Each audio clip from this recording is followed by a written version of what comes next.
The first step to photosynthesis is the light-dependent reactions.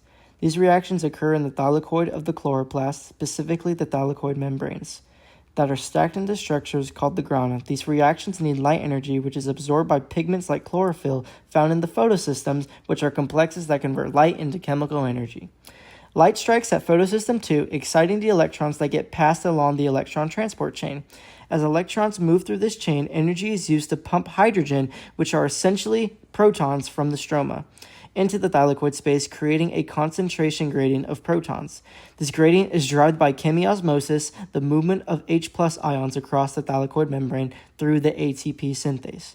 As the protons flow through the ATP synthase, the enzyme uses their energy to produce ATP from ADP and an inorganic phosphate.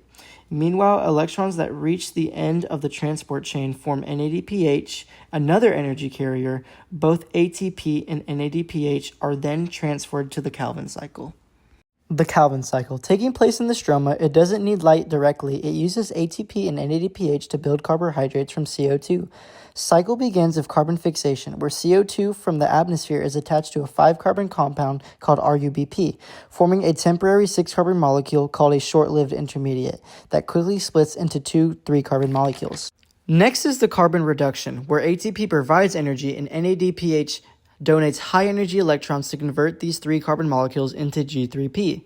Some G3P leave the cycle and are later used to form glucose and other carbohydrates. This whole cycle must occur twice, by the way, to make a whole glucose. Now for glycolysis, the first step to cellular respiration, and occurs in the cytoplasm of the cell. It's an anaerobic process, meaning it does not need oxygen. The process begins in glucose, which is broken down into 2 molecules called pyruvate, each containing 3 carbons. There are 2 main stages to glycolysis, the energy investment phase and the energy payoff phase. During the investment, the cell uses ATP to phosphorylate glucose and prepare it for breakdown, consuming 2 ATP molecules. In payoff, the modified glucose is converted into pyruvate, producing ATP and NADH in the process.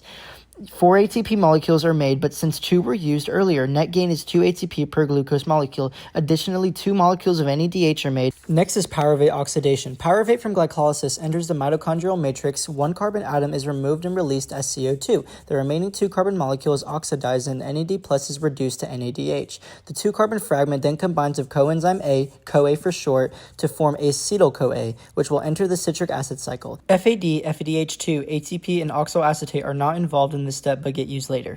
The citric acid cycle is part of aerobic respiration. Taking place in the mitochondrial matrix, begins when acetyl-CoA combines with oxaloacetate to form citrate. Through a series of redox reactions, citrate gets broken down, releasing CO2 as waste. During these reactions, electrons are transferred to NAD+ and FAD, forming the high-energy carriers NADH and FADH2. A small amount of ATP is also generated in the cycle. H2O is involved in several steps, helping rearrange the carbon molecules as the cycle regenerates oxaloacetate, allowing the process to continue. The electron transport chain is the final stage of oxidative phosphorylation and takes place along the inner mitochondrial membrane. NADH and FADH2 produced from earlier donate their electrons to a series of protein complexes embedded in the membrane. As electrons move through the ETC, these protein complexes use their energy to pump protons from the mitochondrial matrix into the inner membrane space. Creating a gradient, O2 acts as the final electron acceptor and the end of the chain, combining with the electrons and protons to form water. During chemiosmosis, the stored energy from the proton gradient drives ATP synthase, an enzyme that allows protons to flow back into the matrix. This flow powers the production of ATP, creating a lot of it, specifically 32 to 34 ATP from ADP and phosphate.